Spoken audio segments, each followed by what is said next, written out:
My name is Michael Greer, and I'm an advising fellow in the MALS program. Today, I'm going to be talking about finding academic and social community at the GC. This presentation is part of the Introduction to Graduate Center Life series on YouTube. This video will go over 3 ways to find academic and social community at the GC. The first way is through the Doctoral and Graduate Students Council. The second way is through lounges, dining, and other spaces at the GC. Finally, I'll discuss our student support offices. The DGSC, the Doctoral and Graduate Students Council, is located on the 5th floor. This is the student government for the Graduate Center, and each department should have at least one student representing them. The council typically meets once a month on Fridays. The meetings tend to be quite long, however, they usually give you a free dinner, and it's an opportunity to get to know students from other departments. All students are welcome at these meetings, regardless of whether they are representing your department in an official capacity. The DGSC also runs important activities. In the past, they have run prayer sessions, yoga sessions, ad hoc committees for important issues facing the student body. For example, there used to be an ad hoc committee on gender inclusivity. The DGSC also runs student chartered organizations. These are organizations that are themed around various aspects of academic and student life, which get supported financially by the DGSC and which have access to office spaces on the DGSC floor.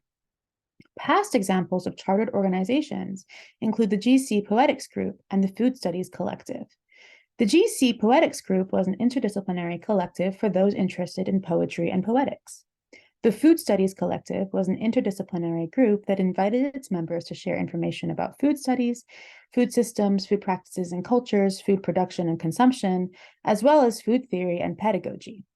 You should feel free to join an existing one, or if your interests are not well represented, to work towards creating a new chartered organization with your peers and colleagues. You can find information about how to get involved in chartered organizations on the DGSC website, which I'll link below. Each student pays some fees on top of their tuition. These fees go towards supporting student services like the DGSC. The DGSC offers small amounts of funding to student-led initiatives at various points in the year. For instance, there was a participatory budgeting initiative that paid for crockery and soaps in campus kitchenettes. Another example of students using DGSC funds is that students often apply for money towards conferences or workshops they're putting on. Having a student representative on the DGSC gives your department access to some additional money, which can be spent promoting student life. For instance, the money can go towards having a pizza party. Finally, the DGSC allows students physical spaces to use or book for student activities. One way to build academic and social community on campus is to have dedicated spaces to spend time with your peers. I will list some spaces at the GC that you should feel free to spend time in. The Mall Student Lounge is in room 4109. The lounge features a bank of computers connected to a printer. There is also one scanner for student use. Unfortunately, there is no copier on this floor for student use. Please use the copiers in the library. The Robert E. Jalise Student Center is located on the 5th floor. It houses offices for students, government, and chartered organizations of the DGSC, 2 lounges, room 5414, a social lounge, and room 5409, a quiet or working lounge, a kitchenette, meeting space, room 5489, and a computer lab, room 5487.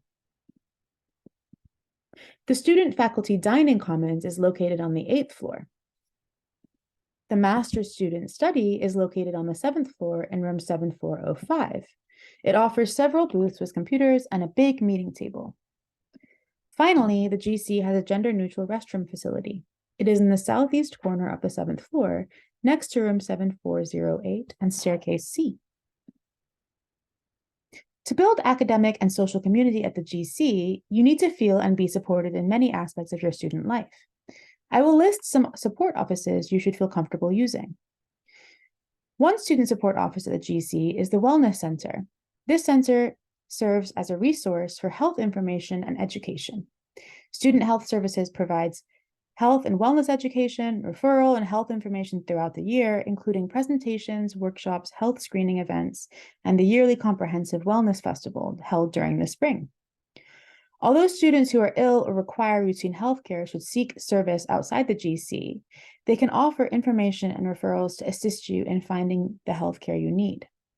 The Wellness Center also offers student counseling services, offering 10 to 12 sessions free of charge. In addition, they maintain a referral list of private practitioners and institutions offering psychological services. The center also offers seminars and workshops on such specific psychological issues as dissertation completion, writing anxiety, stress reduction, procrastination, learning to teach, and parenting. Please feel free to call them for more information, and I'll leave that information down below. There's also the Student Affairs Office in room 7301 and the International Students Office in room 7200. A final way to get the support you need as a student is to get involved yourself. There are a few ways for MAL students to be represented in an official capacity at the GC. First, there is Graduate Council, which is the governing body of the graduate school. You should feel free to get in touch with your representatives if you have a concern you want raised or want to know more about what's going on in Grad Council. Second, there is the Department Executive Committee. This is the governing committee for the program and usually has one student on it. It usually meets once a month. This student has voting power except for in faculty appointments. Finally, there is the MAL Student Association. This is sometimes inactive depending on student interest, but our student handbook has information about the kind of activities it used to run. I hope you found this info useful. I'll drop the links below to any important information I mentioned. If you have any follow-up questions, feel free to direct them to your advising fellow.